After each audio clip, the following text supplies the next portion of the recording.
Welcome to Open Doors Metropolitan Community Church Seoul Online. We're glad you're tuning in from whenever or wherever you're at. We are a faith community of the Progressive Christian Alliance and an emerging church of metropolitan community churches. Please join us now for excerpts from the service held on Sunday. Our Lenten journey continues on the fifth Sunday of Lent as we reflect on the Word of Lent. The preacher and presider was the Reverend Craig Bartlett. This was a very exciting day for us as it was the first Sunday in our new worship location, The Link, in Itaewon.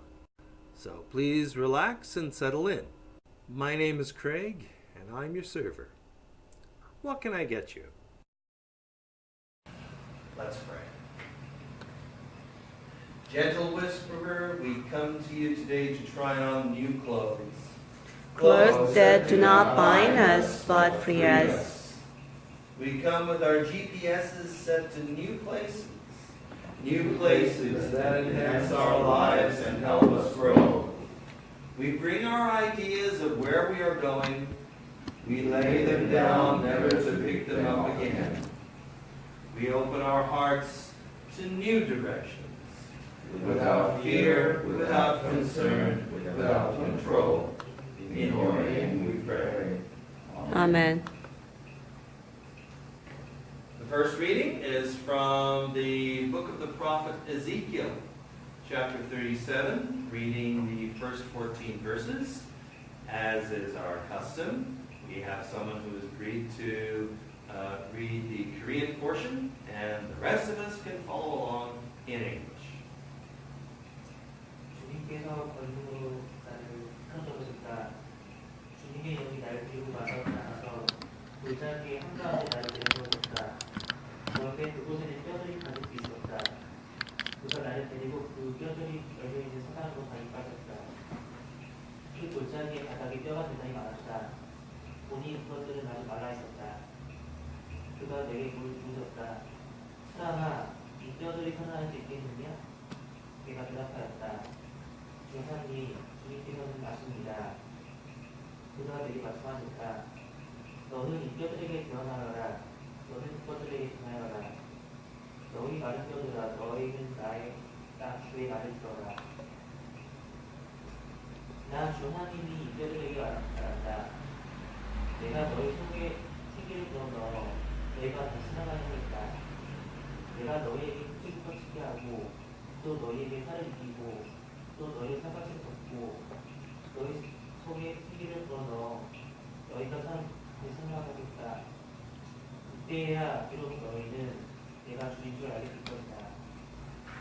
그래서 나는 명을 받은 대로 교환하였다. 내가 교환을 할 때 무슨 소리가 났다. 보니 그것은 뼈들이 서로 이어진 요란한 성이었다. 내가 바라보고 있으니 그 뼈들 위에 흙이 뻗치고 살이 오르고 살 위로 손가락이 덮였다. 그러나 그 속에 생기가 없었다. 그때 그가 내게 말씀하셨다. 사람아, 너는 생기에게 대언하여라. 생기에게 대언하여 이렇게 이르라. 나 주 하나님이 너에게 말한다. 너 생기야, 사망에서부터 들어와서 이 살아가는 사람들에게 들어서 그들이 살아나게 하여라. 그래서 내가 명을 받은 대로 대언하였더니 생기가 그 속으로 들어갔고 그래서 그들이 또 살아서 제발로 일어나서 서는데 엄청나게 큰 부대였다. 그때 그가 내게 말씀하셨다. 사람아, 이 뼈들이 바로 이스라엘 건축족이다. 그들이 말하기를 그의 뼈가 말랐고 그의 땅 못하셨으니 그는 망했다 한다. 그러므로 너는 전하여 그들에게 전하여라. 나 주 하나님이 말한다. 내 백성아, 내가 너희 구정을 열고 구정 속에서 너희를 이끌어내고 너희를 이스라엘 땅으로 들어가게 하겠다.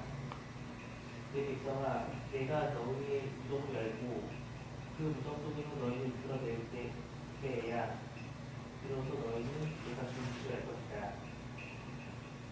내가 내 영을 너희 속에 부어서 너희가 할 수 있게 하고 너희에게 땅이 되어라 죽겠으니 그때야 비로소 너희는 나 주가 말하고 그대로 이룰 줄 알 것이다.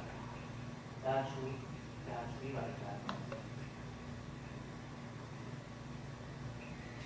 The gospel reading is taken from the gospel according to John, chapter 11, first 45 verses. And I've gotten some help in reading the parts for Mary and Martha. And I can take out the part of Jesus, I suppose, so we'll take it from there. Let's listen to the gospel. Now a certain man was ill, Lazarus of Bethany, the village of Mary and her sister Martha. Mary was the one who anointed the Lord with perfume and wiped his feet with her hair. Her brother Lazarus was ill. So the sisters sent a message to Jesus. Lord, he whom you love is ill. But when Jesus heard it, he said, This illness does not lead to death. Rather, it is for God's glory, so that the Son of God may be glorified through it. Accordingly, through Jesus loved Martha and her sister and Lazarus. After having heard that Lazarus was ill, he stayed 2 days longer in the place where he was. Then after this he said to the disciples, Let us go to Judea again. The disciples said to him, Rabbi, the Jews were just now trying to stone you, and are you going there again? Jesus answered, Are there not 12 hours of daylight? Those who walk during the day do not stumble because they see the light of the world. And those who walk at night stumble because the light is not in them. After saying this, he told them, Our friend Lazarus has fallen asleep, but I am going there to awaken him. The disciples said to him, Lord, if he has fallen asleep, he will be all right. Jesus, however, had been speaking about his death, but they thought that he was referring merely to sleep. Then Jesus told them plainly, Lazarus is dead. For your sake I'm glad I was not there, so that you may believe. But let us go to him. Thomas, who was called the twin, said to his fellow disciples, Let us also go, that we may die with him. When Jesus arrived, he found that Lazarus had already been in the tomb 4 days. Now Bethany was near Jerusalem, some 2 miles away. And many of the Jews had come to Martha and Mary to consult them about their brother. When Martha heard that Jesus was coming, she went and met him, while Mary stayed at home. Martha said to Jesus, Lord, if you had been here, my brother would not have died. But even now I know that God will give you whatever you ask of him. Jesus said to her, Your brother will rise again. Martha said to him, I know that he will rise again in the resurrection on the last day. Jesus said to her, I am the resurrection and the life. Those who believe in me, even though they die, will live. And everyone who lives and believes in me will never die. Do you believe this? She said to him, Yes, Lord, I believe that you are the Messiah, the Son of God, the one coming into the world. When she had said this, she went back and called her sister Mary, and told her privately. The teacher is here and is calling for you. And when she heard it, she got up quickly and went to him. Now Jesus had not yet come to the village, but was still at the place where Martha had met him. The Jews who were with her in the house, consoling her, saw Mary get up quickly and go out. They followed her because they thought she was going to the tomb to weep there. When Mary came where Jesus was and saw him, she knelt at his feet and said to him, Lord, if you had been here, my brother would not have died. When Jesus saw her weeping, and the Jews who came with her also weeping, he was greatly disturbed in spirit and deeply moved. He said, Where have you laid him? They said to him, Lord, come and see. Jesus began to weep. So the Jews said, "See how he loved him." But some of them said, "Could not he who opened the eyes of the blind man have kept this man from dying?" Then Jesus, again greatly disturbed, came to the tomb. It was a cave, and a stone was lying against it. Jesus said, "Take away the stone." Martha, the sister of the dead man, said to him, Lord, already there is a stench because he has been dead for days. Jesus said to her, "Did I not tell you that if you believed, you would see the glory of God?" So they took away the stone, and Jesus looked upward and said, "Father, I thank you for having heard me. I knew that you always hear me, but I have said this for the sake of the crowd standing here, so that they may believe that you sent me." When he had said this, he cried with a loud voice, "Lazarus, come out!"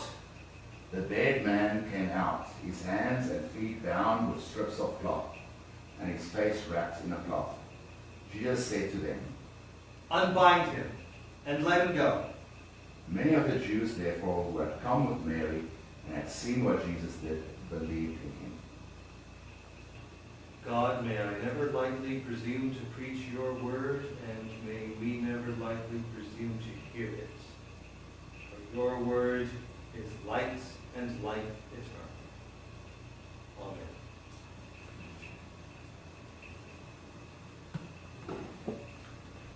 The stories that we heard today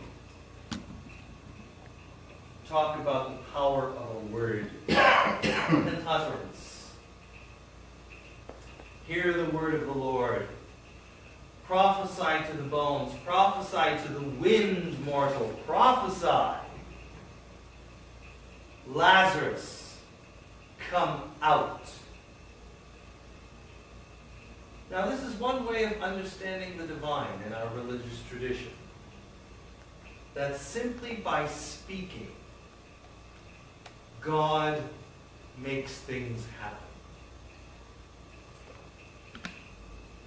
Go back to the first creation story in Genesis 1, what we call the priestly account.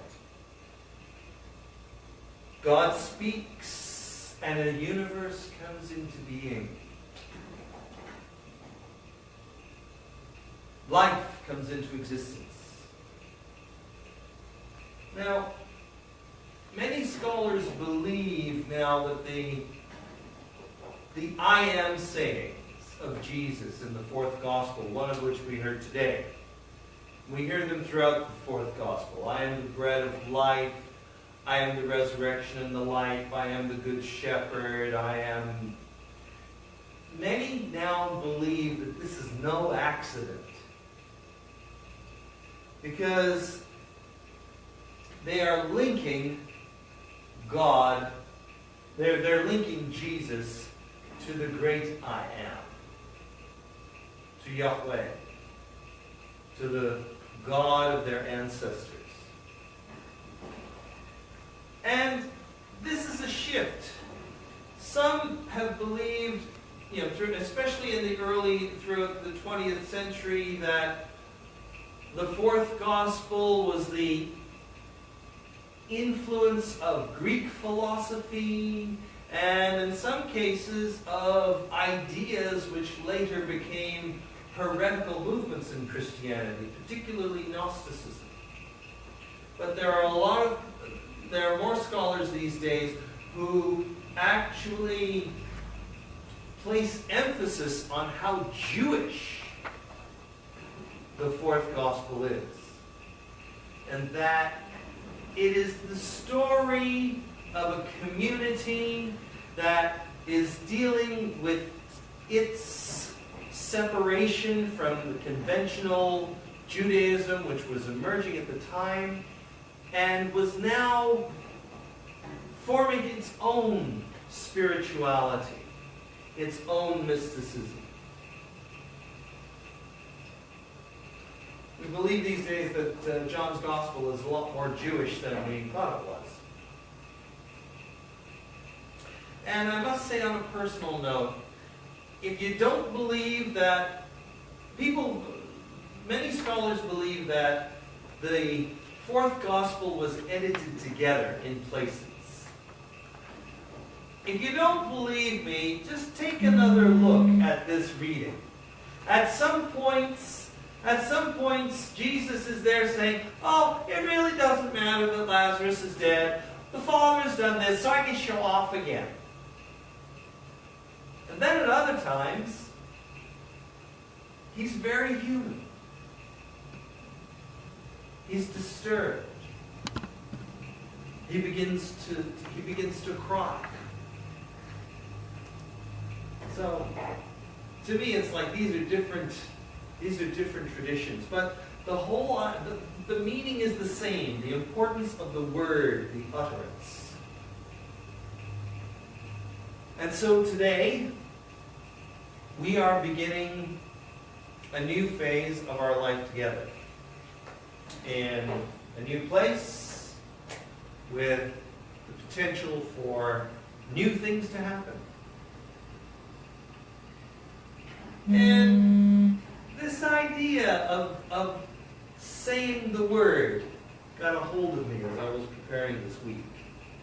And it led me to think, what are the words that have sustained me, have sustained you, this community? Through thick and thin, through feast and famine, through success and struggle. Well, I'd like to share with you some of these words. Some are from the Bible, some are from Christian history, some are from literature and philosophy. And these are words which have inspired and sustained me. Sometimes they've haunted me, sometimes they've challenged me.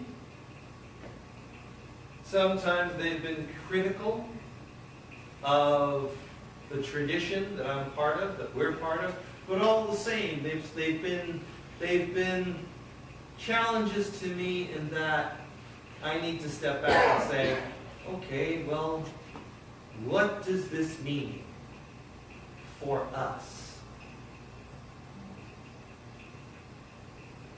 So, I believe that it's in sharing these words together, sharing the words that have inspired us, that we'll find the strength for the future we hope to have together. So, here goes. And you can follow along in the slides if you want to see where these words come from.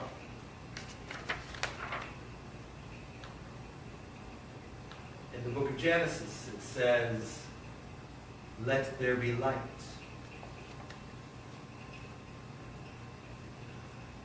"Let my people go."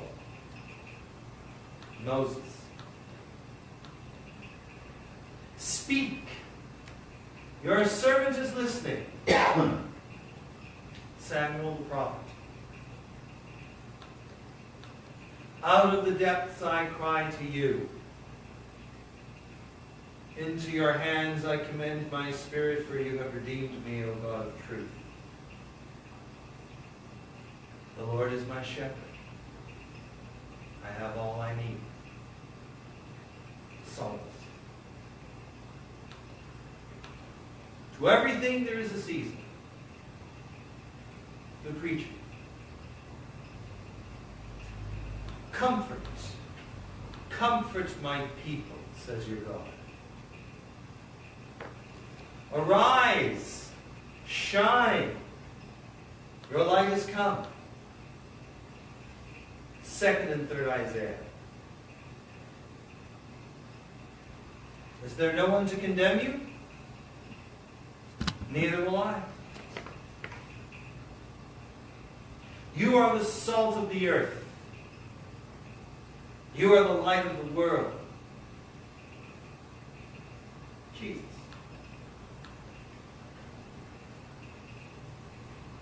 "Kai ha logos saksa geneta kai eske no sen en hemim." No, I wasn't speaking in tongues. I was trying to read some Greek. The Word became flesh and tabernacled among us. God so loved the world. Community of John's Gospel. The greatest of these is love. Rejoice in the Lord always. I'll say it again. Rejoice. The Apostle Paul. God is love. The John of the Epistles. Neither shall there be any more pain.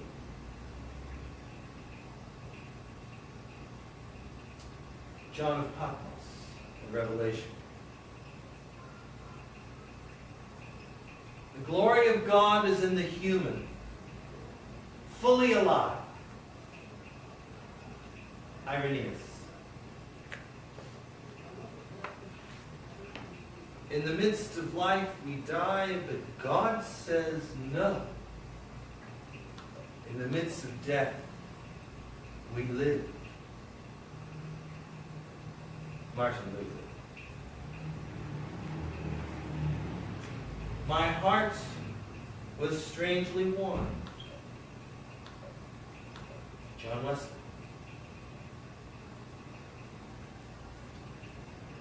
We have killed God. You, me. We are his murderers. Friedrich Nietzsche. Perhaps we can say only love can believe the resurrection. Ludwig Wittgenstein. Where is God? He is on the gallows. It is the silence of the word which is most important. Elie Wiesel. Accept the fact that you are accepted. Paul Tillich. I have a dream today. The moral arc of the universe is long and it bends towards justice. Martin Luther King Jr. God said to me, "You are my child. I don't have stepchildren." Reverend Elder Troy Perry.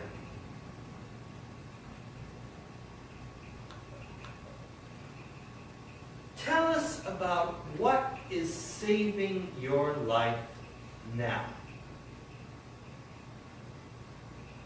Barbara Brown Taylor. True religion is expressive, solar living. Don Cute. Love wins. Rob Bell. Love wastefully. John Shelby Spaulding. We are not Biblians. We are Christians. John Dominic Crossan.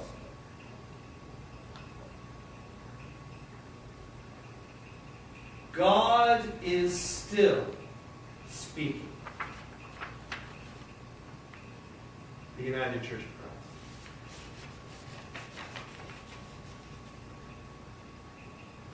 These are some of the words which mean something to me. In our shared reflection time, I hope you'll feel free to share some of the words that mean something to you. Christ is with us. Now and always. Let us lift our hearts. We lift them to God. Let us give thanks to God. It is right to give give our thanks and praise. Praise. O God, you call us to come out. You call us out of the tombs in which we are placed, out of the tombs in which we remain, because it is all we know. No. You call us out of the ruins of conflict, trusting that you will breathe new life into us. You call us out of the depths of our despair and darkness into the light of dawn, the light of life. In Jesus, you call us out into the light and you set us free. For this new life and freedom, we join with all those who have been revived and liberated to offer our praise. Holy, holy, holy, God of love and might, all the universe is filled of your glory. Hosanna in the highest. Blessed is the one who comes in the name of God. Hosanna in the highest. As God's children, we share in the sacred tradition which reminds us of Jesus. On the night he was given over to be broken, simple bread was taken, gratefully lifted, torn apart, and shared among his friends. My body is torn, that you may be whole. Unless the seed falls into the earth and dies, it can bear no fruit.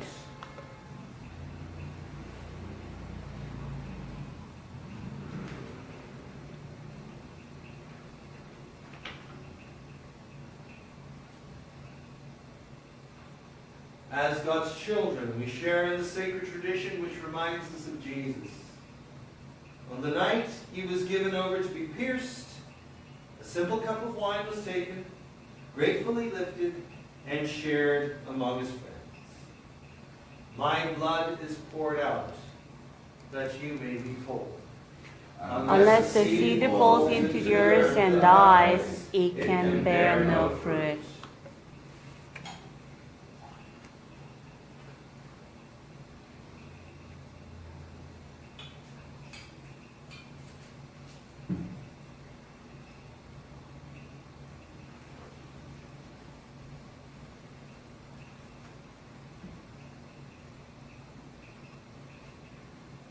These words, these acts, and these angel traditions speak again.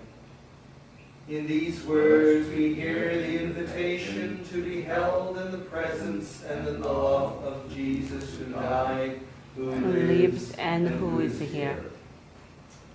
God, breathe life into the meal we share. As we eat and drink, we will take in your call to light, life, and freedom. Make us one with Christ, one with each other, and one in ministry to all the world. To you, beloved God, beloved Christ, and beloved Spirit, we give all praise, honor, and glory now and forever. Amen. Thank you for joining us in this launch of a new chapter in our history. Feel free to use these service excerpts for your personal devotion or reflection. Or better yet, join us in person. All are welcome to join us in our worship and our ministry. Age, ethnicity, sexual orientation, gender identity, economic status, level of ability, relationship status, or any other human marker is not a barrier to participation in our community. This is what we mean when we say radically inclusive. Join us on Sundays at the Link in Itaewon, Seoul. For more information about us and our ministry, please check our website at www.opendooorskorea.org. We hope to see you soon.